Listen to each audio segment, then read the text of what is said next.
bon vert, c'est des bon vert. Nations Unies bon vert, je t'aime Sahel bon vert. Et tu gagnes un beau ça.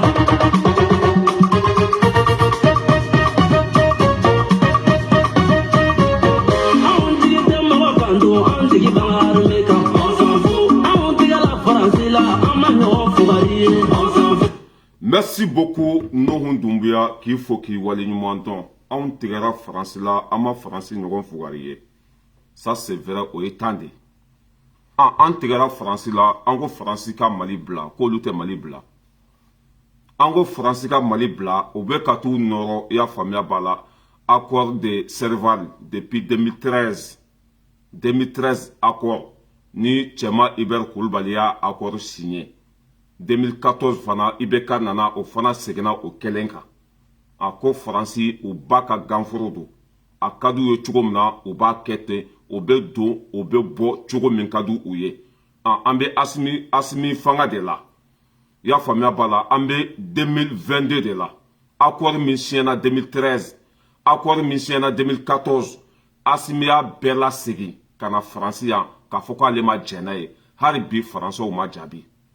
Faransi gɛntɔla min filɛ nin ye, o bɛ ka t'u nɔrɔ, y'a faamuya b'a la, accord de Serval de la depuis 2013. A ko hali ni olu ye Mali bila, mais ko accord dɔ bɛ o ni Mali cɛ, ko cogo min ka di o bɛ don Mali kɔnɔ, cogo min ka di o bɛ bɔ Mali kɔnɔ. Aw gɛntɔla de ka bɔ jamana min kɔnɔ, k'aw ma baara kɛ, aw ka dɛmɛ k'aw wolola tɔɲɔ de la, ko an mago tɛ aw la tuguni, an ka sira tɛ aw la, an tɛ aw fɛ, an tɛ fɛ k'aw ye aw ɲakisɛ fila la, an yɛrɛ bɛ se k'an ka kɛlɛ kɛ. An yɛrɛ bɛ se k'an ka jihadisoko kɛlɛ kɛ, an mago tɛ mɔgɔ si ka dɛmɛ la. Ne bolo n'o fɔra aw ma k'aw ka kɛnɛ bila, k'aw ka yen bila, k'aw ka kasaw kuru ka bɔ Mali kɔnɔ, hali bi aw bɛ taa aw nɔrɔ accord de y'a faamuya b'a la, accord de Serval depuis 2013, fɛn min ba sara, fɛn min fa sara, fɛn min yɛrɛ tɛ exigé tuguni. A kɛra mɔgɔ minnu tile la, olu bɛɛ gɛnna ka bɔ Mali kɔnɔ, olu si tɛ balo la tuguni. Aw de bɛ n'aw jɔ ko o ye aw ka leni wuruzu ye. Ma tɛ datigi bali da sago fɔli la. Mali ça appartient le Malien. Mali ye malidenw de ta ye. Maa si ta tɛ Mali ye ni malidenw tɛ. A ka d'u ye cogo min na u b'a kɛ ten de. Ni ko wɛrɛ tɛ e kɔnɔ, ni e tɛ se ka jɛ Mali kɔ, walima ni mais ko a ka bon hakili ma. Tellement que Mali ka bon quoi, tellement que hɛrɛ bɛ Mali kɔnɔ, tellement que Mali ɲɔgɔn tɛ diɲɛ kɔnɔ, ka kafiriw gɛn k'u lajaba, k'u yira diɲɛma bɛɛ la, k'an t'u fɛ bi, an t'u fɛ sini, an mago t'u ka dɛmɛ la, k'u k'an ka jamana bila. Hali bi o bɛ ka t'u nɔrɔ accord de Serval depuis Pɛtɛrɛba tile, depuis 1960 Dagolo, depuis Jugusago bɛ fanga la waati min na, depuis Faden Sago bɛ fanga la waati min na, o bɛ ka t'u nɔrɔ o de la, ko accord bɛ Mali ni Faransi cɛ, wa ko o ye olu ka lenigozo ye. Olu bɛ taa ka bɔ Mali kɔnɔ, mais o bɛ se ka na jihadisoko kɛlɛ kɛ Mali kɔnɔ cogo min ka di, o bɛ se ka yala anw ka sankolo sanfɛ, o bɛ se ka don an ka dugukolo duguma, mais ko jigilatigɛ de quoi. O b'a yira k'a fɔ ko ninnu, ça veut dire que an ka bon ni ninnu ye quoi. O b'a yira, ça veut dire que fɛn min bɛ an bolo a tɛ ninnu bolo. Ni nafa tun tɛ Mali la, ni anw tun ye fantanw de, n'anw tun tɛ patron ye, ka ninnu gɛn, ka y'a faamuya b'a la, ka wo ci o la, k'u lajaba, k'u sugu yira diɲɛma bɛɛ la. Hali bi olu de nɔrɔlen bɛ accordé, y'a faamuya b'a la, Serval, accord de défense, Asimi y'a lasegin ka na, ko Mali ciliko kuma de b'a kɔnɔ. Mɔgɔ minnu y'a accord de défense ni accord de Serval a donna ta bɔra ta, mɔgɔ fɛn fɛn y'a signé, Asimi y'a fɔ Faransɛw ye ko fasoden jugu don, ko fɛnmayɛlɛmaw don, ko bɔnɛma wolow don, k'ale tɛ jɛn n'a ye. O accord ninnu seginnen ka na yan, i y'a faamuya b'a la, ko aw ka sigi ka kuma fɛn minnu man ɲi, o ka bɔ a la. Ani bi cɛ Faransɛ Asimi jaabi wa? Ani bi cɛ Faransɛ Asimi jaabi wa? O ma Asimi jaabi parce que olu ka hɛrɛ tɛ o la. Asimi bɛna fɛn minnu bɔ a kɔnɔ, o ye de Faransi ka taa ka bɔ Mali kɔnɔ, an yɛrɛ bɛ se k'an ka kɛlɛ kɛ, an mago tɛ mɔgɔ ka dɛmɛ la. Ani bi cɛ accord de défense, Asimi y'a bila ka na yan, ko fɛn min b'a kɔnɔ k'ale ma jɛn n'a ye, k'u ka segin a kan. O ye Asimi jaabi ya? O ma Asimi jaabi parce que o ka intérêt tɛ o la. O ka intérêt bɛ min na, ka to Mali kɔnɔ, ka malidenw kun kari ɲɔgɔn na, k'an yɛrɛ dama bila ɲɔgɔn na, ka siyako kɛlɛ lawuli, i y'a faamuya b'a la, ka fanga di jihadisiw ma, i y'a faamuya b'a la, ka maliyɛnw faga, n'an banna fagala waati min na, olu na anw ka dugukolo récupérer, nin de b'o olu kɔnɔ. Asimi ko k'a tɛ jɛn n'a ye. Su de tun ye accord de défense signé. accord de servage sous de tunya signé mɔgɔ minnu y'a signé a bɛɛ ma mugu talen ka bila maa foroko kɔnɔ halala den i y'a faamuya b'a la maa ɲɛnama den hɔrɔn den o nana jamana kun na a ye accord de défense y'a ɲana don min na a ma sunɔgɔ o don bɛɛ a y'a bila ka na faransi ko segin ka k'a kan aw sɔnna a ma ko segin ka k'a kan ma sɔn o ma wala ne balimaw yan'an ka taa ɲɛfɛ ka bɛɛ lajɛlen fo Abdulaye Samake mɔgɔ fɛn fɛn bɛ kɛnɛ kɔnɔ ka aw fo an bɛna faransɛw ka sɔrɔdasi ɲɛmɔgɔ journaliste b'a ɲininka ko nin y'u tagalen ka bɔ Mali kɔnɔ pewu wa a ko non ko nin t'u tagalen ka bɔ Mali kɔnɔ pewu ko bɛ k'u ka minɛnw de cɛ ka bɔ Mali kɔnɔ mais ko contrat dɔ bɛ Faransi ni Mali cɛ a ko date ma ban fɔlɔ de ko dati ma ban ko b'a yira k'a fɔ Faransi bɛ se ka ni sago kɛ Mali kɔnɔ Faransi bɛ se ka don Mali kɔnɔ cogo min ka d'u ye Faransi bɛ se ka bɔ Mali kɔnɔ cogo min ka d'u ye parce que ko accord bɛ ani ɲɔgɔn cɛ depuis 2013 anw de y'aw wele k'aw kana anw dɛmɛ mais ja aw ye anw fagabagaw de ye aw tɛ anw dɛmɛbaga ye aw tɛ anw ka lafiya fɛ an bɔra nin kalama an ko k'aw ka kɛnɛ bila an yɛrɛ bɛ se k'an ka kɛlɛ kɛ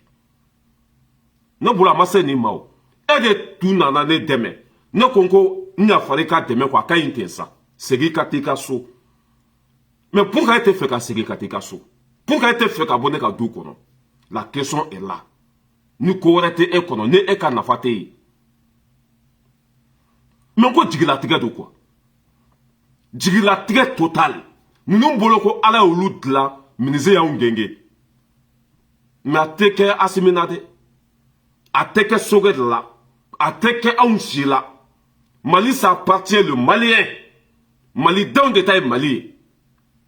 n'a ka di mɔgɔ o mɔgɔ ye i y'a faamuya b'a la o bɛ u tɛgɛ di o tigi ma mɔgɔ min fana ma d'u ye o b'o tigi gɛn ka bɔ yen parce que Mali y'anw de ta ye n'a ka d'an ye Irisi bɛ na n'a ka d'an ye Irisi bɛ taa n'a ka d'an ye Faransi bɛ na n'a ka d'an ye Faransi bɛ taa a ma se kɛlɛ ma o Américains nana aw dɛmɛ yan aw ka kɛlɛ banna an b'a fɔ k'u k'aw ka jamana bila o ma bila Africains nana aw bɔ bolola yan aw bɔlen bolola yan an m'u bɛɛ faga an ma juru d'u bɛɛ kan na Allemagne ye Faransi minɛ yan Faransi dɛsɛlen o ma taa an faw n'an mɔkɛw ta ka na Faransi bɔ bolola wa Faransi bɔlen bolola o ma caman lasegin ka taa o ma juru don caman kan na o ma caman faga wa o ma kɛ yan an ka kɛ aw taara Mali dɛmɛ o ka kɛ tiɲɛ aw taara Mali dɛmɛ mais n'an ko dɛmɛ ko waati de b'a la elena an jɛra aw ka dɛmɛ kɔ ten sa a ye kɛnɛ bila ne bolo kuma man ka caya o an b'a la k'a fɔ ko Faransi taara ka bɔ Mali kɔnɔ o ma taa fɔlɔ dɛ hali bi Asimi Sogɛli k'u jɔ hali bi Asimi Sogɛli u k'u jɔ mais toute façon an tɛ siran foyi ɲɛ tuguni parce que an tɛgɛ bɛ Irisi bolo wala an bɛ sama ko sama éléphant Irisi éléphant de an bɛ Irisi kɔ cɛ o cɛ ni ko bɛ molobaliya kɛ Mali la u ka satanden min b'u bolo kɛlɛkɛminɛn min b'u bolo le plus dangereux du monde n'a bɛ fɔ a ma ko Satan 2 Satan 1 bɛ Satan 2 bɛ Satan 2 n'u y'a fili jamana o jamana kɔnɔ ɛri 4 a b'a jamana kɛ buguri ye k'a kɛ buguri ye k'a kɛ tombo ye k'a bɛɛ ci ka bɔ diɲɛ kɔnɔ o de la i ma ye Irisi bɛ ka Ukraine bunte Ukraine président bɛ ka Faransi wele ko Faransi ka n'a dɛmɛ Ukraine sɔrɔsiw bɛ kasi sugu bɛɛ la ko Faransi ka n'u dɛmɛ Faransi taara u ka sɔrɔsiw bila Urumani de Urumani filɛ Faransi kɛrɛfɛ kɔngɔtɔ dugu dɔ don fantan dugu dɔ don o jamana mɔgɔw bɛ na balo ɲaman de la yan a kɛlɛ bɛ Ukraine ye Faransi wele ko aw de ko n ka n jɔ n jɔyɔrɔ la aw de ko n kana bila aw de ko n kana ko to Putini ta la ayiwa ni Putini bɛ ɲɔgɔn na mago b'aw ka dɛmɛ la Faransiw y'u ka sɔrɔsiw bila ka taa Urumani de kɛlɛ bɛ Urumani yan foyi tɛ Urumani kɛlɛ bɛ Ukraine de mais pourquoi u ka sɔrɔsiw tɛ taa Ukraine o b'a dɔn Putini ye cɛ min ye anw tɛgɛ bɛ Putini bolo bin cogo tɛ an na an tɛgɛ bɛ Ala bolo k'an ka jamana ka hɛrɛ de défend k'an ka jamana basigi jolibɔ min bɛ yen janfa min bɛ yen ka o ta ka bɔ an ka jamana kan n'aw ko k'anw tɛ lafiya n ka cɛ aw bɛ malo dɛ aw bɛ malo anw tɛgɛ bɛ Irisi bolo Faransi bɛ ka t'i nɔrɔ i y'a faamuya b'a la accord de Servali min na a tɛ passé faransi bɛ ka t'i nɔrɔ accord min kɛra depuis 1960 dagolo accord min kɛra jugusagow tile la accord min kɛra bɔnɛmawolow tile la accord min kɛra lasiw tile la k'olu bɛ t'u dulon o de la aw gɛnnen kɔfɛ aw bɛ k'aw ka minɛnw cɛ mais ko hali bi ko n'aw taara fo lahara de mais ko aw bɛ na anw dɛmɛ lakana la an m'a fɔ aw ye ko anw jɛra aw ka dɛmɛ kɔ wa an m'o fɔ aw ye wa an m'a fɔ faransi ko an jɛra aw ka aide kɔ wa anw jɛra aw ka dɛmɛ bɛɛ kɔ an yɛrɛ bɛ se k'an ka kɛlɛ kɛ a ye kɛlɛkɛminɛn d'a ma aw ka segin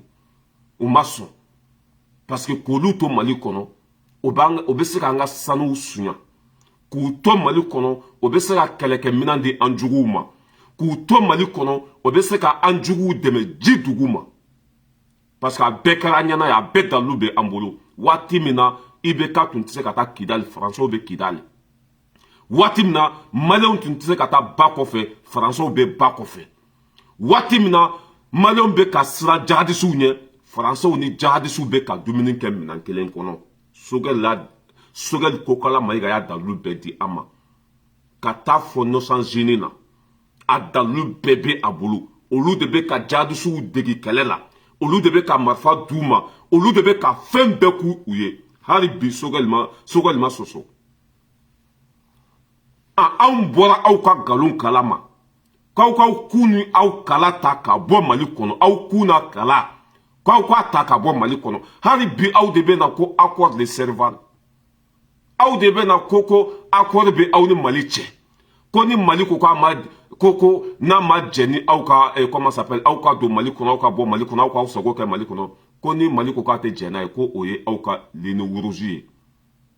min ka d'aw ye k'aw bɛ se k'o kɛ mali la ma bɛ datigi bali da sago fɔli la mali ye malidenw de ta ye aw nana anw dɛmɛ an ko an jɛra aw ka dɛmɛ kɔ ne bolo kuma man ka caya o a ye kɛnɛ bila a ye yen bila mali tɛ maga dɛ kɛlɛkɛminɛn b'an bolo sisan faransi tɛ se mali la dɛ kɛlɛkɛminɛnw bɛ an bolo hali bi an bɛ ka sanni kɛ hali bi an bɛ ka sanni kɛ nka cɛ bilahi don dɔ bɛ se an b'an jɔ dɛ an b'an ɲɛsin aw ma n'a bɛ kɛ min a bɛ kɛ o ye parce que ba degunnen bɛ kini kɛ kuma cayara san joli aw ka mara wolola tɔɲɔ de la sɔrɔdasi 15,000 a ka ca ni mali population yɛrɛ ye a y'an faw bali ka sa a y'an ka dugu jeni ka a y'an ka dugu bali ka jeni wa a ye muso kɔnɔmaw kɔnɔma faraw bɛɛ ɲɛna ya mali bɛɛ tun minɛna fo Bamako mali bɛɛ tun bɛ danse la fo Bamako diɲɛ maa bɛɛ ɲɛna o ma kɛ ya a sisan commencera ka évoluer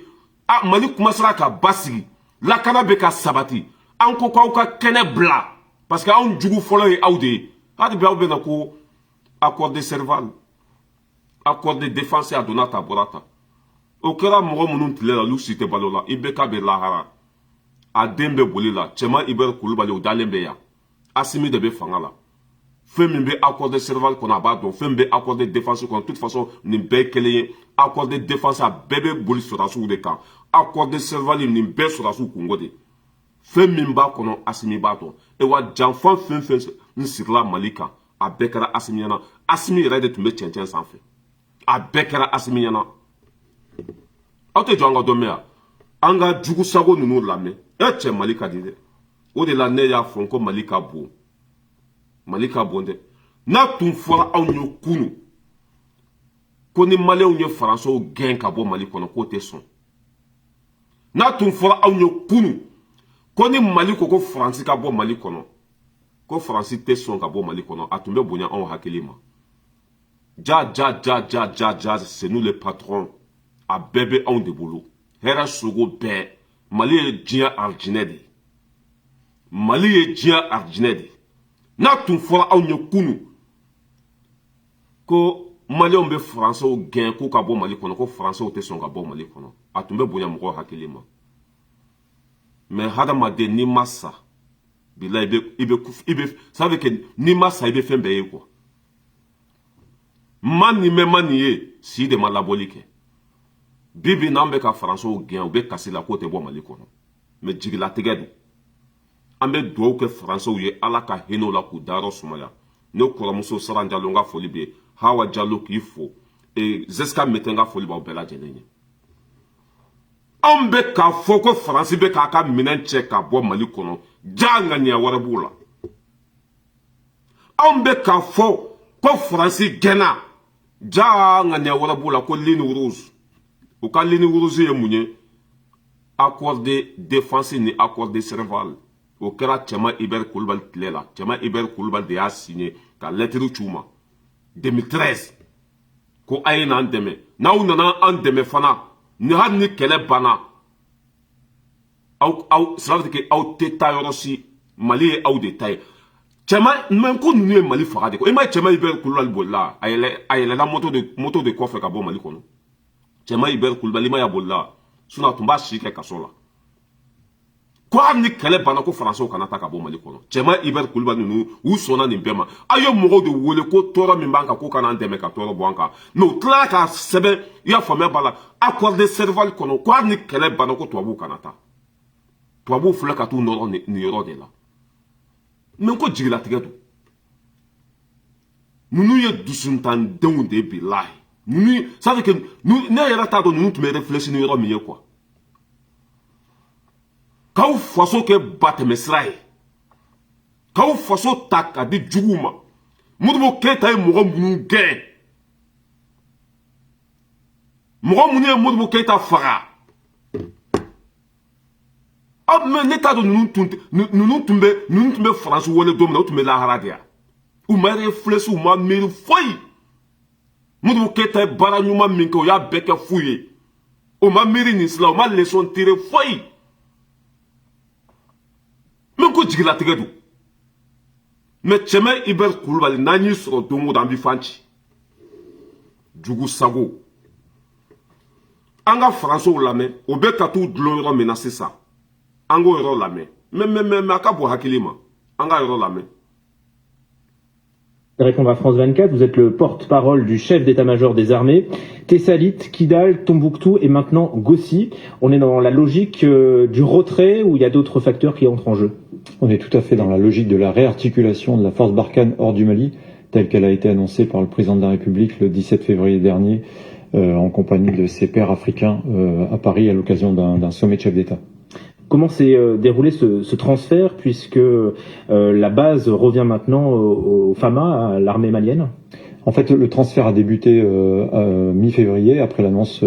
du président de la République. Il a consisté en une manœuvre logistique assez complexe, puisqu'il a fallu évacuer de gros volumes de matériel. À cette manœuvre logistique s'est couplée une manœuvre tactique, puisque nous avons poursuivi le combat contre les groupes armés terroristes, notamment pour préserver la liberté d'action de la force et assurer la sécurité des convois. Et globalement, ce transfert s'est déroulé en bon ordre, en sécurité, en liaison avec les forces armées maliennes et n'a pas rencontré de difficultés particulières. Et les équipements militaires sont restés à Gossi? Ah non, nous n'avons laissé aucun équipement militaire. En fait, nous avons transféré un poste avec un périmètre défensif, avec des postes de combat, mais aucun matériel français n'a été laissé sur le poste de Gossi. Est-ce que vous craignez aujourd'hui que la base de Gossi soit investie par les miliciens Wagner? On parle souvent les miliciens russes. En fait, la question ne se pose pas dans cette dimension. En fait, ce qui était important pour nous, c'était de transférer la base de Gossi aux forces armées maliennes et de le faire en toute transparence pour éviter d'éventuelles incriminations ultérieures ou d'éventuelles accusations. C'est ce qui a été fait. Il y a eu un état des lieux a été fait en détail la semaine dernière avec les forces armées maliennes. Aujourd'hui, officiellement, le dernier soldat français a quitté Gossi. Donc la base maintenant est à la disposition de l'État malien. L'État malien est souverain. Il prendra les décisions qu'il souhaite. Est-ce que sur la question des miliciens Wagner, est-ce que vous constatez une montée en puissance de ces groupes au Mali? Alors, ce qu'on constate, c'est qu'on a toujours à peu près le même volume. On parle d'un millier de mercenaires de Wagner qui seraient engagés dans le centre du pays aux côtés des forces armées maliennes. On n'assiste pas à une augmentation significative ou à une modification significative du dispositif de Wagner au Mali. Quelles sont les conséquences du retrait français du Mali? Est-ce que les forces armées, les FAMA, donc, arrivent à prendre le relais face aux djihadistes? Alors plusieurs points. Le premier point, qui est quand même l'idée maîtresse, c'est que le combat contre les groupes armés terroristes va continuer. Il continuera hors du Mali, il continuera aux côtés des pays sahéliens, notamment les membres du G5 Sahel. Il continuera en coordination avec les pays européens qui sont engagés avec la France. Le deuxième point, c'est que les forces armées maliennes maintenant vont devoir conduire leurs opérations seules, puisque cette décision prise par le président de la République découle directement des positions qui ont pu être prises par les autorités maliennes. Donc c'est leur problème de gérer le combat contre les grosses armées terroristes. Il n'y a pas encore de retrait total finalement de la force Barkhane du Mali. Il reste deux bases qui sont ouvertes. Tout à fait. Gossi marque le premier jalon important de la réarticulation hors du Mali. Il nous reste Ménaka à transférer, puis Gao d'ici à la fin de l'été. Donc le retrait total de la force Barkhane, ça sera d'ici à la fin de l'été. Oui, d'ici à la fin de l'été, il n'y aura plus de soldats français stationnés au Mali. La France, donc, si je vous entends bien, continue à mener des opérations anti-djihadistes, terroristes ou plutôt djihadistes au Mali, alors qu'elle a annoncé un retrait total qui interviendra donc à la fin de l'été. C'est pas un peu contradictoire? Est-ce que c'est pas contre-productif aussi d'annoncer un retrait total et il n'y a pas un problème de lisibilité? Non, pas du tout. Ce qu'il faut comprendre, c'est que d'abord, ce combat contre les groupes armés terroristes, il s'inscrit dans le cadre d'un accord qui a été passé avec le gouvernement malien, qui date de 2013, et donc qui donne une liberté d'action, une liberté de manœuvre aux forces françaises dans le cadre de la lutte contre les groupes armés terroristes. Donc la position de la France, elle est légitime, elle est légale. Le deuxième point, c'est que ce désengagement du Mali, pour qu'il se fasse en bon ordre et en sécurité, il doit être accompagné par la poursuite des opérations contre les groupes armés terroristes, parce qu'il faut préserver la liberté d'action de la force et empêcher que les groupes armés terroristes prennent possession de tout ou partie des zones dans lesquelles il reste des soldats français. Et ce combat, il se déroule de manière assez efficace, puisque au cours des dernières semaines, nous avons neutralisé plusieurs dizaines de terroristes, que ce soit dans le Gourma, que ce soit dans la zone des 3 frontières, dans la région de Ménaka par exemple, puisque Takuba, la force européenne qui était chargée d'accompagner les Français, d'accompagner les Maliens, continue à combattre les GAT et obtient des résultats tous les jours. Donc la France aujourd'hui peut continuer à agir librement au Mali? Tout à fait. Les accords qui ont été conclus en 2013 sont toujours valables et donc nous continuons le combat contre les groupes armés terroristes et j'insiste, c'est vraiment la ligne rouge. Nous restons engagés contre les groupes armés terroristes dans la bande sahélo-saharienne. Justement, la ligne rouge, cɛ b'a ɲininka ko nin y'aw tagalen de ye ka bɔ Mali kɔnɔ wa? Ko u ka minɛnw de bɛ bɔ Mali kɔnɔ. I y'a faamuya b'a la mais jihadisiko kɛlɛ k'o tɛ bɔ o ni Mali cɛ dɛ. Ka jihadisiw kɛlɛ u b'u ka minɛnw de cɛ ka bɔ yen mais ko hali sini n'a ka d'u ye k'o bɛ don Mali kɔnɔ cogo min ka d'u ye. Nin ye kumaba ye dɛ. Nin ye kumaba ye dɛ.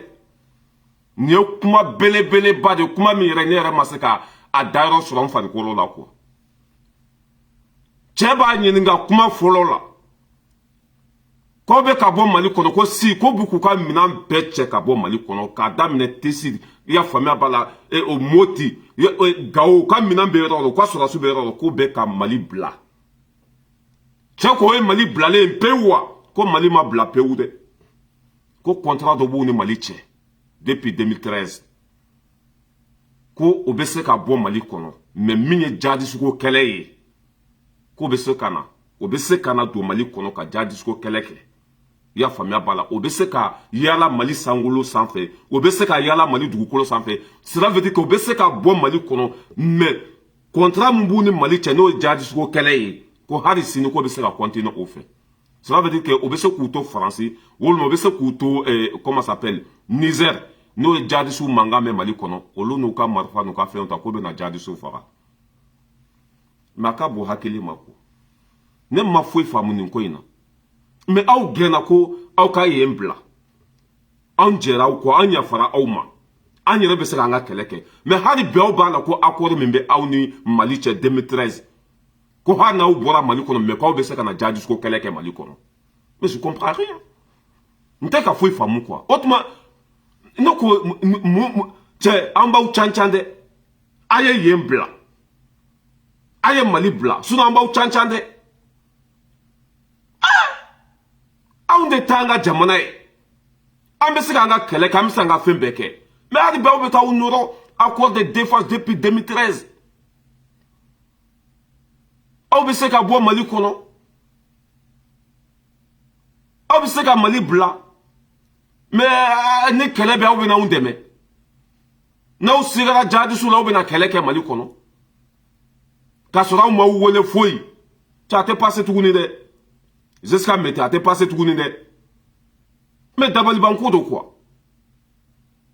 billahi dabalibanko do ne yɛrɛ nin video in lamɛn quoi jigilatigɛ do quoi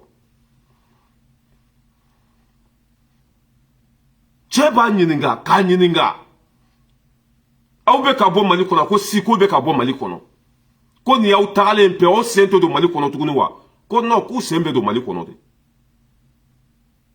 si ko bɛ se ka na Mali kɔnɔ cogo min ka d'u ye hali bi hali n'u ka minɛnw bɛɛ cɛra ka bɔ yen mais hali bi ko contrat b'u ni Mali cɛ o bɛ don Mali kɔnɔ cogo min ka d'u ye o bɛ se ka na jihadistes kɛlɛ cogo min ka d'u ye cɛ an tɛ ɲɔgɔn bonya an tɛ ɲɔgɔn bonya tubabuw a ye jɛ Mali ko aw ka hɛrɛ b'o de la sinon a bɛ ka taa cogo min na an ka cɛ a laban an bɛ bere ta ɲɔgɔn kan ma dɛ a laban an bɛ bere ta ɲɔgɔn kan ma dɛ mais trop c'est trop hein mais an y'aw gɛn aw tagatɔla don hali bi aw bɛ taa aw nɔrɔ ko accord de Serval ko contrat ma ban o y'a ka ligne rouge ye n'aw sigalen bɛ mɔgɔ min na Mali kɔnɔ aw bɛ se ka n'aw tigi kɛlɛ n'aw ye jihadiste mankan mɛn Mali kɔnɔ a bɛ se ka bɔ Faransi ka t'o tigi kɛlɛ a bɛ se ka bɔ i y'a faamuya b'a la Niger komi aw bɛ ka taa yen de a bɛ se k'aw to Niger ka na jihadistes kɛlɛ Mali kɔnɔ aw y'a fɔ aw ye k'aw ka n'aw dɛmɛ tuguni wa o accord ça n'existe pas o accord tɛ balo la tuguni accord de Serval pititi patata olu si tɛ balo la Assimi ko ka renouveler ko ka Assimi ko ka segin a kan Assimi ko ka segin a kan hali bi aw bɛ taa aw nɔrɔ o la cɛ an ka ɲɔgɔn bonya jamana in kɔnɔ dɛ a ye yen bila aw ka hɛrɛ b'o de la n'a ma ɲɛ k'aw gɛnna a ye taa totalement n'a ma ɲɛ k'aw gɛnna a ye taa yɛrɛ yɛrɛ de quoi mais n'aw taara aw nɔrɔ IBK ninnu ka accord de la ko accord bɛ yen hali n'aw ye Mali bila aw bɛ se ka segin ka na hali n'aw bɔra Mali kɔnɔ aw bɛ se ka na Mali dɛmɛ jihadiste ko kɛlɛ la non mais Mali ka bon dɛ Mali ka di dɛ Mali ka di yɛrɛ yɛrɛ de quoi ka u gɛn ka wo ci o la i y'a faamuya b'a la k'u sugu yira mɔgɔw la Mali ye malo min da ninnu kan ka lebu min da ninnu kan bilayi ni kafiriya tun tɛ quoi i bɛ Mali ye k'a to yen Mali ye burujali min da ninnu kan ka lajaba min da ninnu kan ka ko sugu bɛɛ da ninnu kan k'u yira diɲɛmaa bɛɛ la hali bi u ni dalen bɛ Mali kan mais a filɛ an bɛ k'a fɔ ko Faransɛw bɛ ka bɔ Mali kɔnɔ ja u jigi dalen bɛ accord de Serval kan hali n'u taara ka bɔ Mali kɔnɔ mais u bɛ se ka na jihadiste ko kɛlɛ kɛ ko contrat ma ban fɔlɔ o b'a yira ko ninnu ka Mali bila f'u da joli ma ninnu ka Mali bila f'u da joli ma parce que fɛn min bɛ ninnu kunkolo in kɔnɔ a ka bon hakili ma u ka Mali bila f'u da joli ma accord de Serval Cɛma Ibɛri Kulibali de y'a sɛbɛn a bolila accord min signera 2000 comment ça s'appelle 2014 IBK ninnu de tun bɛ yen olu si tɛ yen Assimi de bɛ yen a ko segin ka k'a kan yɔrɔ minnu man ɲi olu ka bɔ yen hali bi aw de bɛ na ko aw bɛ na jihadiste ko kɛlɛ kɛ k'aw tɛ Mali kɔnɔ a y'an ka sɔrɔdasiw dɛmɛ ni kɛlɛkɛminɛn jumɛn ye hali an tɛ se ka minɛn san aw bolo ka jihadistes faga aw nana anw sen siri k'an bolo siri k'an ka sɔrɔdasiw minɛ k'u di jihadistes ma k'an ka jamana ci an bɔra nin kalama k'aw ka kɛnɛ bila aw kumasera k'aw ka minɛnw cɛ aw de bɛ taa aw sigi aw ka telew la ko aw tɛ Mali bila nin cogo la ko parce que ko accord b'aw ni Mali cɛ ko o accord fana a ka d'u ye cogo min na o bɛ don Mali kɔnɔ cogo min ka d'u ye o bɛ yaala Mali territoire kan yɔrɔ min ka di o bɛ taa ye ko o accord bɛ Faransi ni Mali cɛ ko o accord ma ban fɔlɔ o accord ma falen mais jigilatigɛ don cɛ an ka ɲɔgɔn bonya dɛ f'u b'a fɔ ko ligne rouge k'o ka ligne rouge de ye ko ka Mali bila u ka ligne rouge ko k'o tɛ jɛ Mali kɔ dɛ o de y'u ka ligne rouge ye k'o tɛ se ka Mali bila pewu ka Mali bila définitif k'o tɛ se ka Mali bila u sen kelen bɛ Faransi u sen kelen bɛ Mali la non Mali ka bon dɛ ka tubabu bilen k'u gɛn ka wo ci o la ko non k'o t'a bila non n'i ye nin kɛ ne la n b'i bila quoi n'i ye nin kɛ ne la bilahi n b'i bila u b'u ka sɔrɔsi ɲɛmɔgɔ ɲininka journaliste b'a ɲininka ko est ce que ko nin bɛ se ka kɛ wa aw gɛnna ka bɔ yɔrɔ min na aw bɛ ka yɔrɔ min bila mais ko hali bi ko aw n'o tigi bɛ baara kɛ ɲɔgɔn fɛ ko o bɛ se ka kɛ cogo jumɛn journaliste b'a ɲininka ko a ka bɔ hakili ma mɔgɔ minnu ko k'u jɛra aw ka dɛmɛ kɔ mɔgɔ minnu ko k'u tɛ aw ka baara kɛ ɲɔgɔnya fɛ n'o ye Mali ye mais ne ni ne sigi tunu ko accord dɔ bɛ yen journaliste b'a ɲininka ko faamu man di dɛ ko a ka bɔ hakili ma dɛ non ko a ma bɔ hakili ma ko a contrat bɛ yen ko a date ma ban foyi a date ma ban o ye tiɲɛ ye mais Asimi m'a fɔ ko ka segin a kan wa Asimi m'o fɔ wa Asimi ma lettre bila ka na yan ko a ye wulu minnu ɲako ka wulu minnu kɛ i y'a faamuya b'a la jugu sago ye ka aw sago kɛ gafe kɔnɔ u sago ka kɛ gafe kɔnɔ ka sɔrɔ ka wuluw tɛgɛ ta ka na bila gafe la ko k'a signé a ka di faransiw ye cogo min na accord minnu signɛlen filɛ dɛ accord de défense accord de Servali u yɛrɛ de y'a bɛɛ dilan ka ban pewu ka sɔrɔ ka wulu ninnu tɛgɛ minɛ ka na k'u k'a signé sinon n'i ye nin kɛ Asimi tile la fo ka diɲɛ wuli a t'a signé bilahi accord minnu kɛra ninnu tile la n'i nana n'a accord ye ko Asimi k'a signé fo ka diɲɛ wuli a t'a signé hali ni maliyɛn bɛɛ satɔla tun don Asimi t'a signé parce que jugu sagoya don u yɛrɛ de ye nin bɛɛ labɛn fɔlɔ ka sɔrɔ ka wulu ninnu sama ka na ko k'a signé u y'a signé o bɛ ka t'u nɔrɔ o yɔrɔ de la Asimi ko k'u ka Mali bila maliden bɛ k'u ka Mali bila an yɛrɛ bɛ se k'an ka kɛlɛ kɛ an yɛrɛ bɛ se k'an ka jihadisiw faga hali bi aw bɛ taa ko non ko jihadisiko kɛlɛ ko aw tɛ se k'a bila k'olu tɛ se ka jihadisiko kɛlɛ bila ko accord b'u ni Mali cɛ ko fo k'olu kana jihadisiko kɛlɛ de kɛ Mali kɔnɔ an tɛ ɲɔgɔn bonya an ka ɲɔgɔn bonya quoi n bɛ tɛmɛ aw la nafa tɛ aw la komi cɛ y'a fɔ français la n y'a bɛɛ joué mɔgɔ minnu bɛɛ b'a faamuya u ŋaniya ye min ye bɛɛ b'a faamuya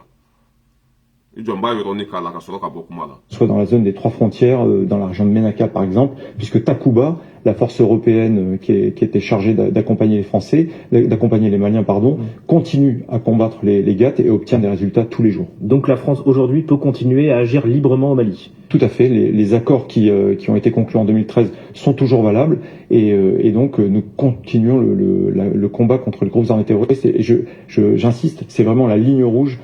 Mɔgɔ minnu gɛntɛla don mɔgɔ minnu bɛ k'u ka minɛn cɛ k'ale bi k'olu bɛ continuer ka jihadisiko kɛlɛ kɛ Mali kɔnɔ moi je comprends pas et aw bɛ k'aw ka minɛn bɛɛ cɛ ka bɔ Mali kɔnɔ k'aw ka yen bila k'aw ka taa mais hali bi k'olu bɛ se ka k'olu bɛna kɛlɛ kɛ Mali kɔnɔ ko mais non je comprends pas mais comme maa tɛ datigi bali ka da sago fɔ Asimi bɛ yen Poutine bɛ yen ni min ma kɛnɛ bila an ka cɛ Satanden an b'a fili ka jamana kɔnɔ Satanden kɛlɛkɛminɛn Poutine ka kɛlɛkɛminɛn jugubaden comme Poutine bɛ Mali kɔfɛ ni min ma sabali Poutine b'a kɛlɛ di Mali ma bila an b'an to Mali la ka fili ka jamana kɔnɔ i ka jamana ko bannen molobaliya tɛ k'an na tuguni dɛ mais aw yɛrɛ ko k'aw tagatɔ don mais hali bi k'aw bɛ kɛlɛ kɛ Mali la aw tagatɔ don mais aw tɛ yɔrɔ min na a bɛ se ka sa yen cogo jumɛn aw tɛ yɔrɔ min na a bɛ se ka toli yen cogo jumɛn u b'a yira k'a fɔ ko ninnu ka Mali bila f'u da joli ma ninnu ka jɛ Mali kɔ f'u da joli ma an bɛ tɛmɛ olu la hakilimaw b'a tɔ faamuya ne balimaw an bɛ na wulutigi n ye wulutigi ka vidéo dɔ lajɛ a ka sagaw y'a tigɛ non dabalibanko don ne yɛrɛ ye n sigi k'a miiri Dani de Paris a ye tɔgɔ min da arasa la ko wulutigi ne y'a faamu bi de Dani de Paris ko arasa ma ko wulutigi ne tun m'a faamu ja wulu ala ye wulu da kule de kama wow a tɛ se ka kule bila Dani ye nin kuma in fɔ ka nin hakilina in ta mais ne tun m'a faamuya ja Dani ka kuma tiɲɛ don arasa ye wulu de wulu t'a sɔnkɔrɔ bila wa wulu b'a si kɛ kule de la wow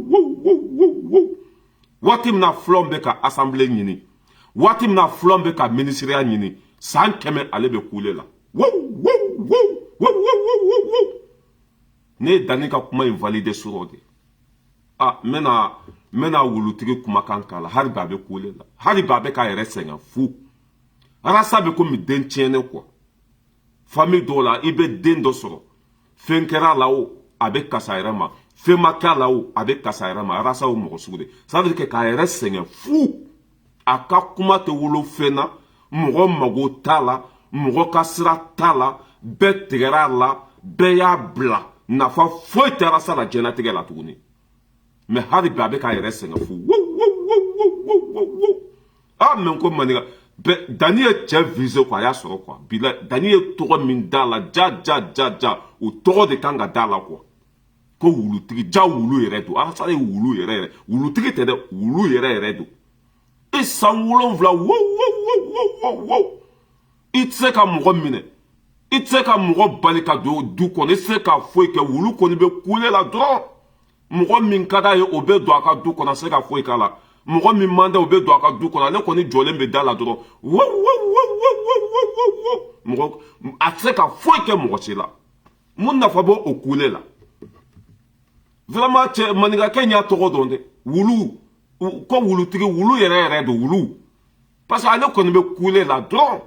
kuma menu na fa bala be kule kuma menu na fa tala wo anga wulu tigi la me non vraiment kuma sulu de quoi nous mata nindi bois frontoma kongolo tchena de nous mata nindi bois frontoma a kongolo tchena siglemba radio sola na nyada sisile nu nyafara a nyafara kono obe ka kilontan ke doro nyafara me do na doro nyafara yi tellement que na ya ka doro ko kunu abe ni sigi doro ka apata kanfo anga jugu sago la me kuni tera mogo mi soro glomiyoro la ni ulu fugaye o se ka fo chuguri kale kinte glomina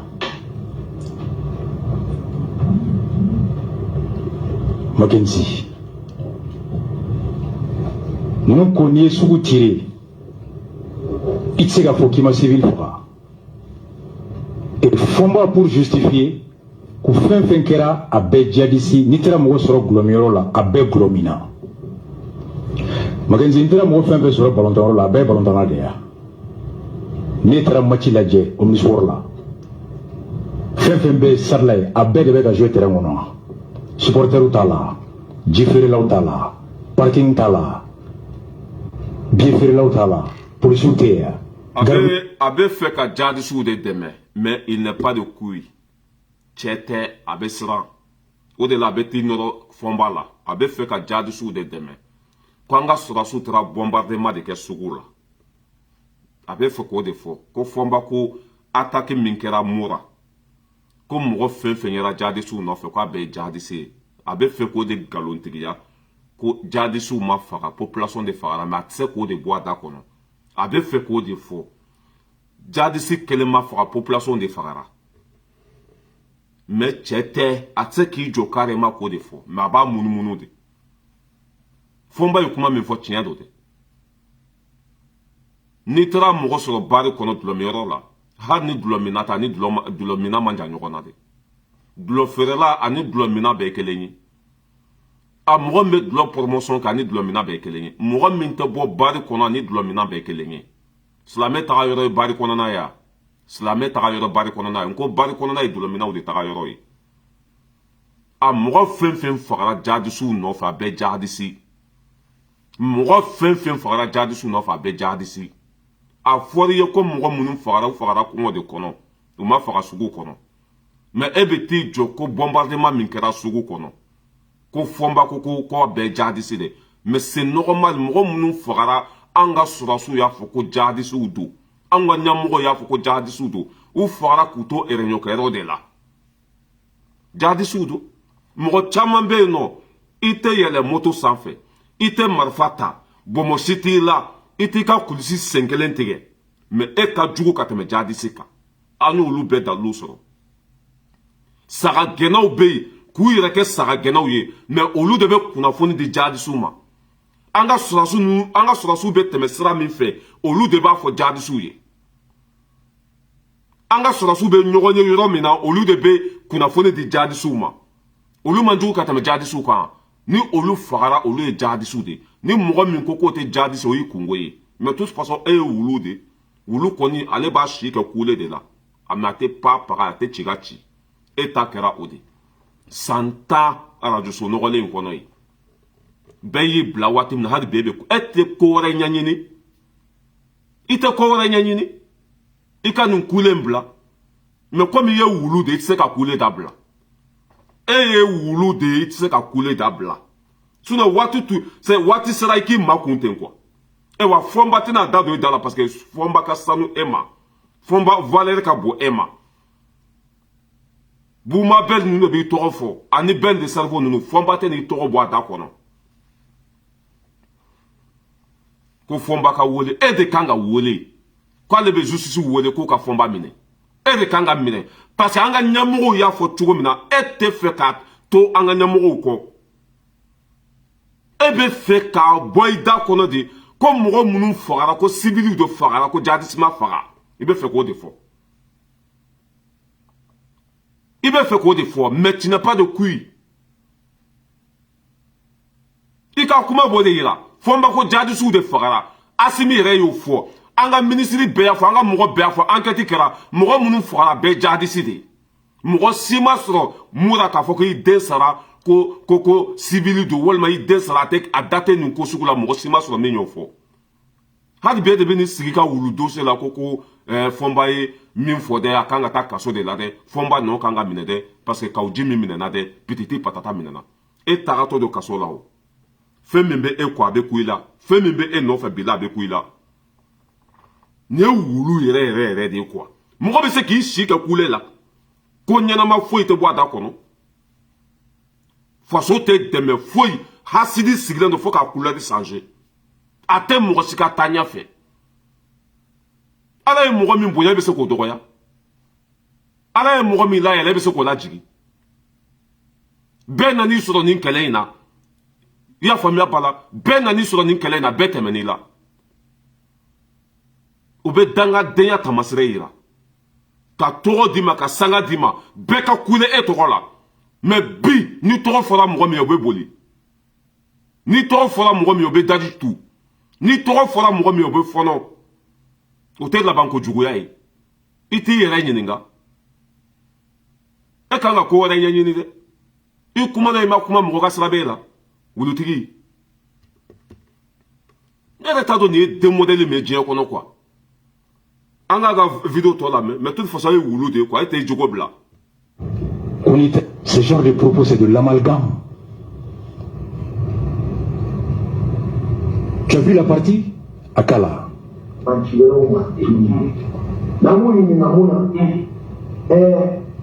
I taara maa minnu sɔrɔ gulɔmiyɔrɔ la maa min fagara gulɔmiyɔrɔ la ale bɛ se k'a fɔ k'ale tun tɛ gulɔmi na wa an b'o ɲininka mun na yala terroriste sirasutigi t'a kan na mais marifa de b'a bolo o bɛ dɔn cogo di k'ale ye civil ye k'a tɛ civil ye. Si c'est ce qu'il a, c'est là également que on a le droit d'avoir peur. Et tɛmɛtɔ bɛ se k'i jɔ sugu kɔnɔ k'i bɛ sanni kɛ ka tɛmɛ ni bombardement kɛra k'o to yen e bɛ faga o la a bɛɛ ko nɔ i tun bɛ. e de kan ka taa kaso la est ce que bombardement kɛra sugu kɔnɔ wa bombardement a kɛra sugu de kɔnɔ wa moi je comprends pas a fɔra ko bombardement kɛra kungo de kɔnɔ jadisiw taara ɲɔgɔn sɔrɔ kungo de kɔnɔ ka moto bɛɛ jeni n'a yen de moto 200 ni kɔ a bɛɛ jenina kungo kɔnɔ de a ma jeni sugu kɔnɔ. Mais ni e ko bombardement taara kɛ sugu kɔnɔ e de kan ka wele k'i ɲininka bombardement kɛra sugu min kɔnɔ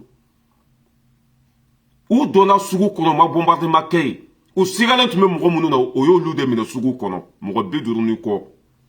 u ma bombardement kɛ sugu kɔnɔ n'u ye bombardement kɛ sugu kɔnɔ mɔgɔ tɛ bɔ yen an ka sɔrɔdasiw yɛrɛ b'a dɔn ko sugu kɔnɔna k'a bɛɛ bɛ yen mais a bɛ ka jadisiw de dɛmɛ parce que nin ta tiɲɛna kɔ jenina a ɲɛ jenina. Nin kɛra bɔnfu safu ye diɲɛ dugukolo kɔ kan nin ka wolo kɛra fu falaki de ye e tun bɛ sira min kan Asimi filɛ k'o sira de lawaleya k'a valide e ye kɛlɛ min kɛ Asimi filɛ ka na o kɛlɛ de sankɔrɔta e de ye anw lakunu hali bi an b'o sira kelen de kan e ye anw bila mɔgɔ minnu na an y'olu kɛlɛ i y'a faamuya b'a la fo k'u bɔ fanga la e ko mɔgɔ minnu ma i taara tugu olu de kɔ. Mais comme il y a wulu de e bɛ sa k'i to kule de la hali e satɔ e b'a fɔ ko wow parce que e ye wulu yɛrɛ de ye quoi. Mais imagine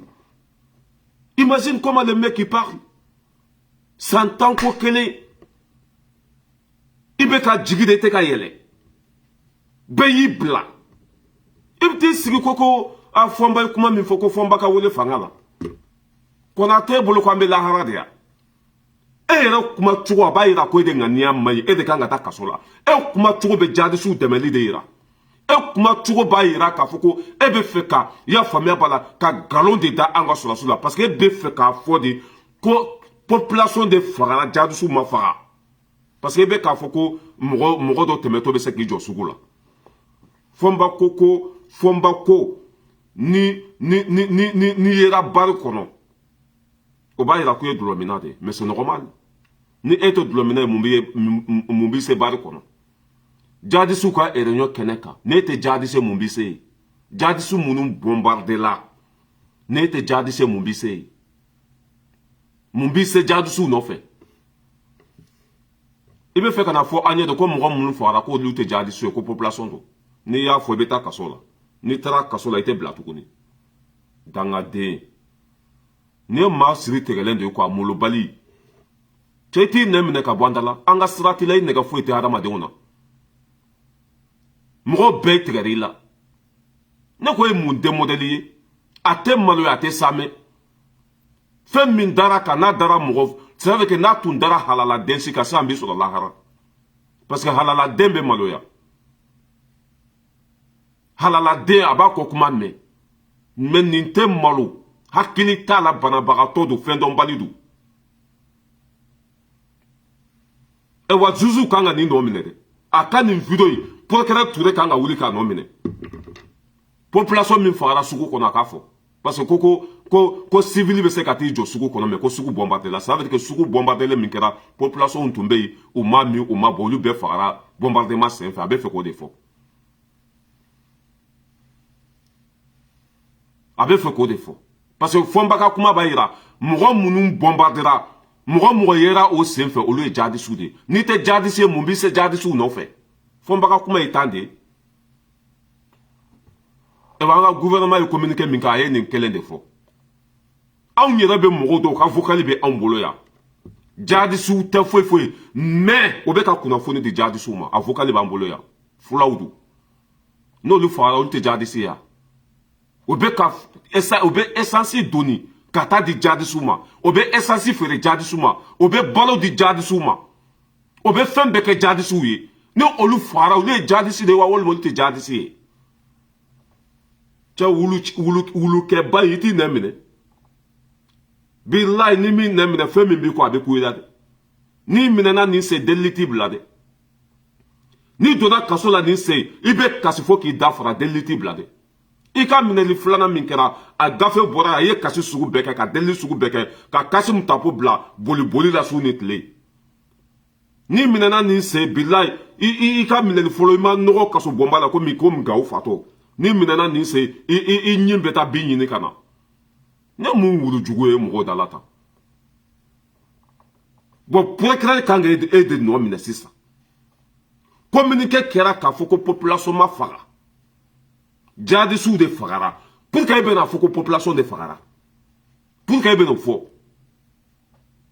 a bɛ tila tuguni ko fɔnba de ka minɛ an ka ɲɛmɔgɔw ye kuma min fɔ fɔnba seginna o de kan e b'a dɔn ka tɛmɛ olu kan wa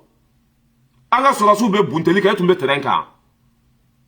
a kɛra e ɲɛna wa e tun bɛ mun la wa a ko passera cogo min na i b'a kalama gouvernement bɔra ka communiqué k'a kɛra cogo min na u y'a fɔ droit de l'homme mɔgɔw ko k'u bɛ nkalon n'an ka sɔrɔsiw la an ka mɔgɔw bɔra ka témoignage kɛ a ko passera cogo min na k'a bɛɛ fɔ fɔnba seginna o de kan ni e ko fɔnba ta tɛ tiɲɛ ça veut dire que i bɛ ka jamana yɛrɛ de sɔsɔ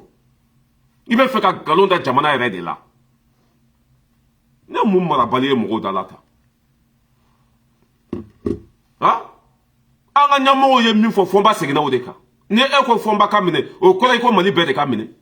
o kɔrɔ i ko maliyɛn bɛɛ ye min fɔ o de tɛ tiɲɛ ye mais c'est quoi ces connards là n'importe quoi n ye hadamaden siri tigɛlen don bilahi kɔ tɛ ɲɛ tɛ bonama wolo ne ba tun y'a dɔn ko e bɛ laban ta bila a tun b'i bila kabinɛ kɔnɔ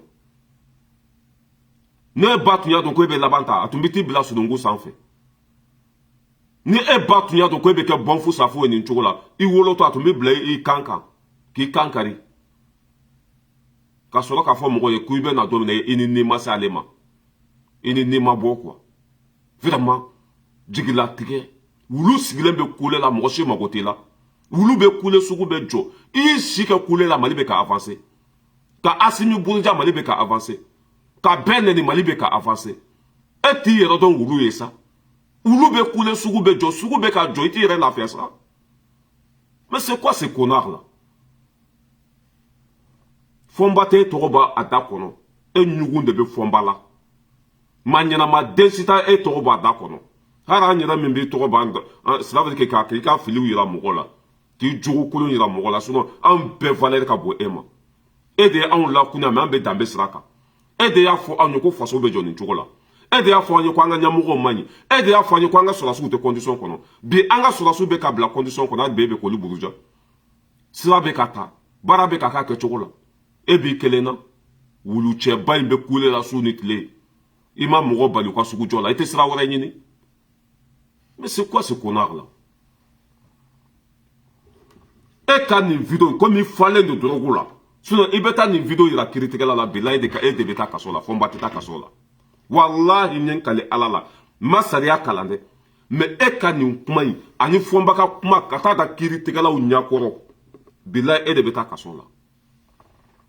summa wallahi me sungalo de la parce que e ka kuma b'a yira k'a fɔ ko population de fagara Fɔnba ko ni mɔgɔ min minɛna baara kɔnɔ ko b'a yira k'a fɔ i ye dulɔmina de mais c'est normal mɔgɔ minnu fɔra jadisiw nɔfɛ jadisiw don sinon ni ne ye jadisi ye n bɛ boli o ni ne ye jadisi ye n bɛ boli n tɛ sɔn ka gɛrɛ jadisi la mais mɔgɔ minnu ni jadisiw bɛ dumuni kɛ ɲɔgɔn fɛ u bɛ réunion kɛ ɲɔgɔn fɛ o bɛ essence di jadisiw ma o bɛ fɛɛrɛ kɛ jadisiw ma o bɛ crédit feere u ma o bɛ fɛn bɛɛ kɛ jadisiw ye olu tɛ jadisi ye ya olu fɛn fɛn fagara a bɛɛ jadisi de i bɛ n'i jɔ ko sugu de bombarder la ko mɔgɔ dɔ tɛmɛtɔ bɛ se k'i jɔ sugu la n'i taara jadisiw ka sugu kɔnɔ i bɛ faga kɛ n'i taara jadisiw ka sugu la i bɛ faga sugu min tun bɛ jɔn ka sugu de jadisiw tɛ yan u b'an ka misi minnu suɲɛ u bɛ taa jaga tila yen de u bɛ nafolo minnu suɲɛ u bɛ taa jaga tila yen de maliyɛn bɛɛ bɛnna nin kan bɛɛ ye nin de fɔ wa maliyɛn den kɛmɛ o kɛmɛ sigi la 99 bɛɛ sɔnna nin de ma mura tun kɛra jadisiw de ta ye mura mɛri yɛrɛ bɔra k'a fɔ population bɔra k'a fɔ e bɛ t'i sigi ka wulu doso la i kulela ka sɛgɛn laban yɛrɛ mɔgɔ yɛrɛ tɛ sira i kule ka ɲɛ fɔlɔ ni tun kulela mɔgɔ bɛ siran n'o ye u bɛ sira bila parce que bɛɛ y'a dɔn ko i tun ye wulu jugu de fɔlɔ mais wulu barika nana ban k'a ni ma nɔgɔsi k'a ta tiɲɛ k'a halaki a bɛ kule bɛɛ b'a dɔn ko nafa t'a la hali ni nin y'i kin pa paga hali n'a y'i kin foyi baga foyi foyi i bɛ taa baara kɛ nin bɛɛ kɔfɛ o faden sago maa mugu talen ka bila maa foroko kɔnɔ saraka wulu e bɛ taa baara kɛ nin bɛɛ kɔfɛ waati min na i filanw bɛ sente kɔnɔ Fɔnba nan'i sɔrɔ nin kɛlɛ in na Fɔnba ye duwawuden de Fɔnba bɛ e sente kɔnɔ ko Fɔnba ma tila ka du jɔli la ko Fɔnba bɛ luwanse de la e wa dabara nɔgɔlen dabara in ka bon ka tɛmɛ a yɛrɛ kan e ye so minnu jɔ i bɛ taa fɔnɔ jahanama kɔnɔ faso nafolo sonyɛnen de dir'i ma a ma k'an bɛ ɲɛna yan logement soso dir'i ma ye e wa ne yɛrɛ ma a ɲɔgɔn saraka wulu ye quoi hali bi a da bɛ logement soso ko la ni nin tun bɛ maloya ni nin tun bɛ ala dɔn ni nin tun tɛ dulɔ min n'a tun tɛ dɔrɔgu ta logement soso dira i ma nkalon kan yan an ka kɛ sogɛ ninnu ta ma di sariya kɔnɔ mais olu ta di cogo ka fisa ni e ta ye parce que a sonyɛnen de ka di e ma e ye wari sara wa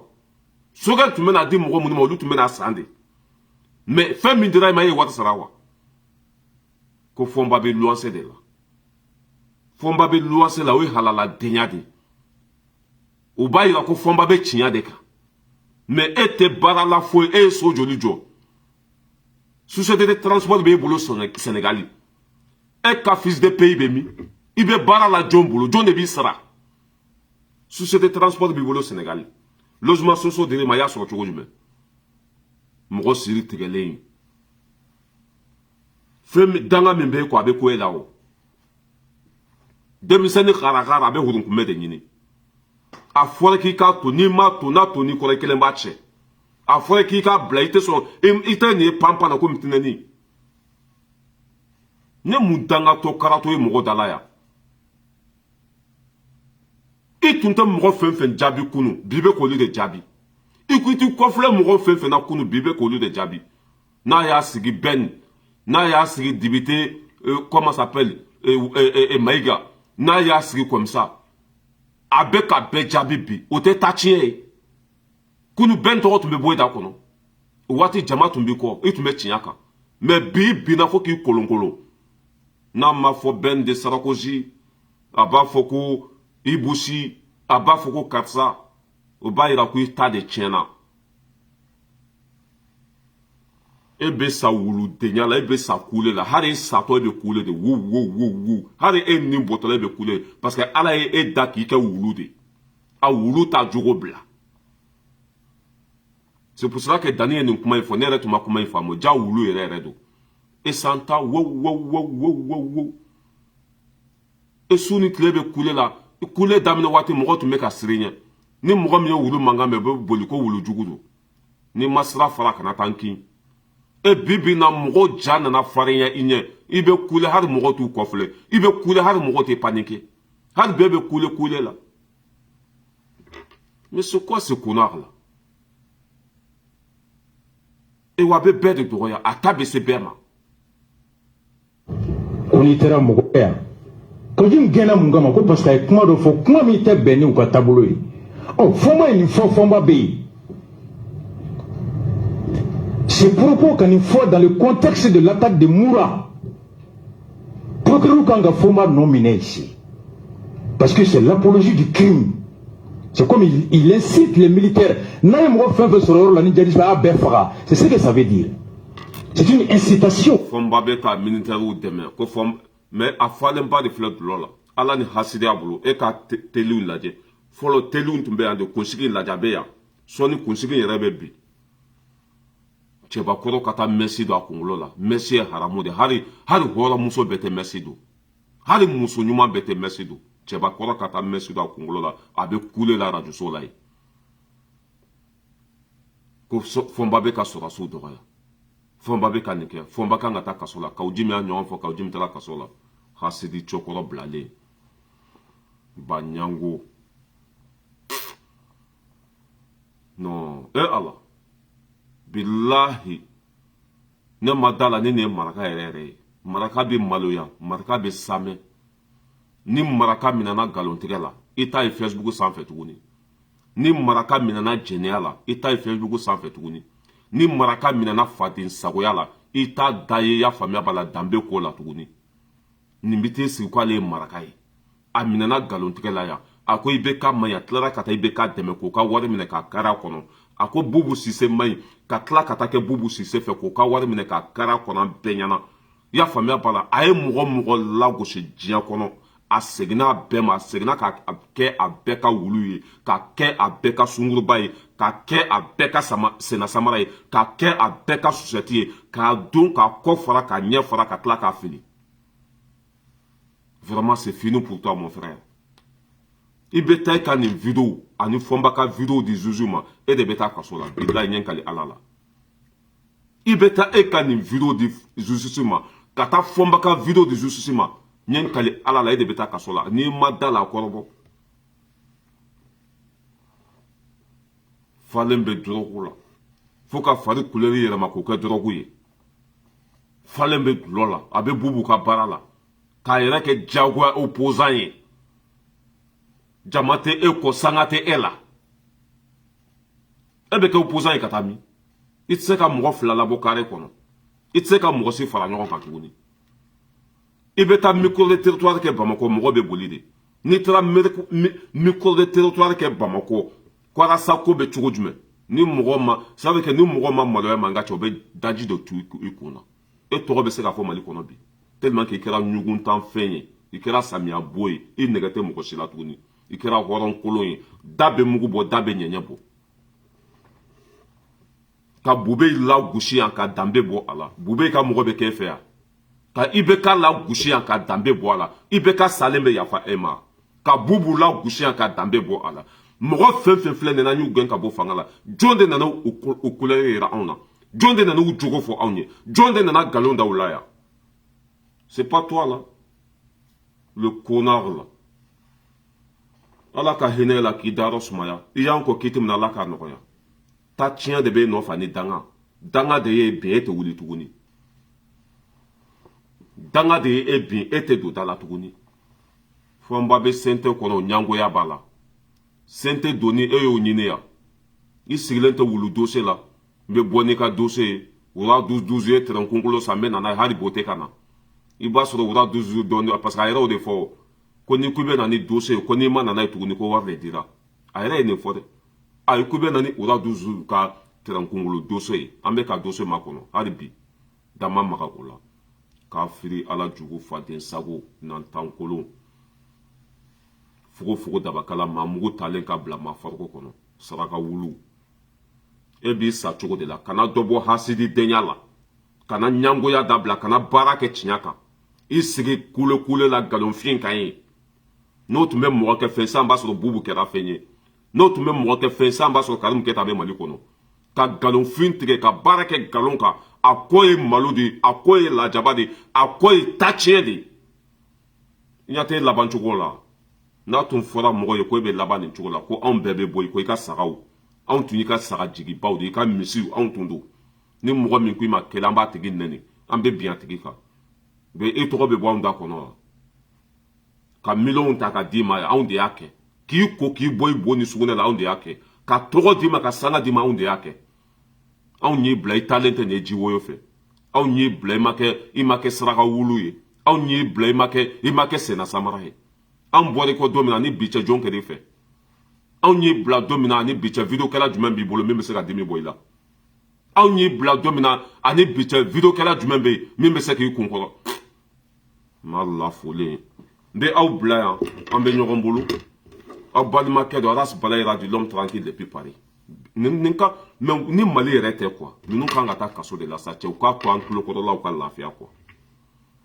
mɔgɔ tɛ Mali fɛ bi k'a bɛɛ minɛ k'a bɛɛ don kaso la walima k'u bɛɛ gɛn u ka taa tunga la nin tɛ Mali fɛ nin t'an ka sɔrɔdasiw fɛ nin tɛ Asimi fɛ nin tɛ Sogɛl fɛ nin tɛ mɔgɔ si fɛ Mali kɔnɔ a bɛ bubu de fɛ bubu tɛ yen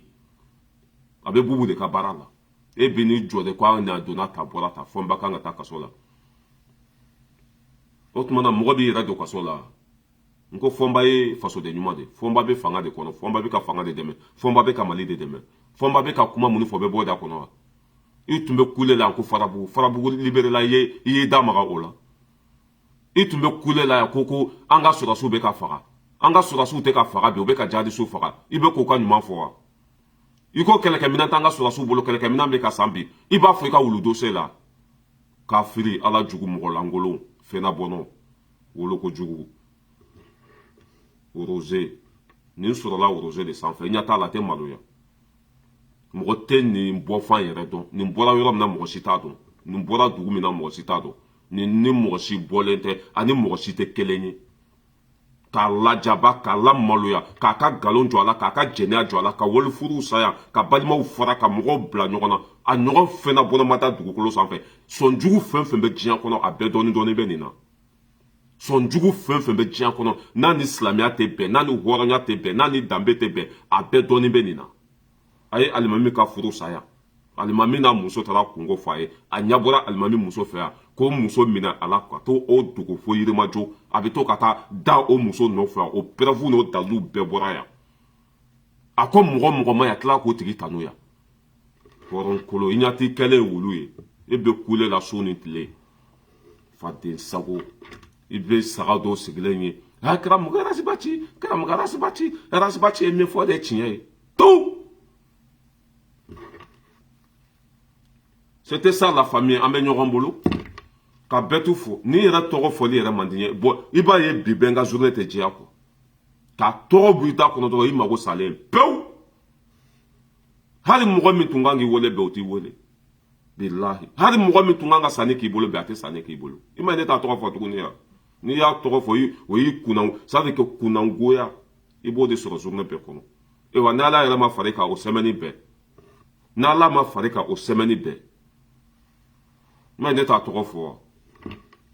wulujuguba in nɛn 120 de b'a da kɔnɔ ni n'a dɔnna ko marakaden halala k'a ye nkalon tigɛ diɲɛ bɛɛ y'a jɔ a la a bɛ juru don a kan na walima a bɛ taa tunga la a tɛ segin tuguni wa t'a da don hɔrɔnya kuma la tuguni mɛ e tɛ marakaden halala ye marakaden bɛ maloya a bɛ sa mɛ marakaden tɛ nkalon tigɛ marakaden ye sɛbɛkɛla de mɛ marakaden baarakɛbali a bɛ nkalon tigɛ a bɛ jɛnɛya kɛ a tɛ miiri a tɛ ala dɔn a ɲɔgɔn jugu sago ma wolo planète sanfɛ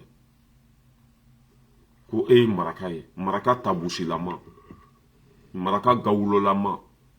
maraka ɲangolama maraka fɛnabɔnɔlama e ye marakaden ye k'a bɛ nkalon tigɛ e ye marakaden ye ko baara t'a la foyi a bɛ tile ganfɛla bɛɛ kɛ sunɔgɔ la sufɛ a bɛ t'i sigi arajoso la heure 3 k'a kɛ bofara ye marakaden bɛ sɔn o ma marakaden bɛɛ bɛ baara de kɛ faden sago ala ka hinɛ la k'i dayɔrɔ sumaya i y'an ko k'i tɛmɛna ala k'a nɔgɔya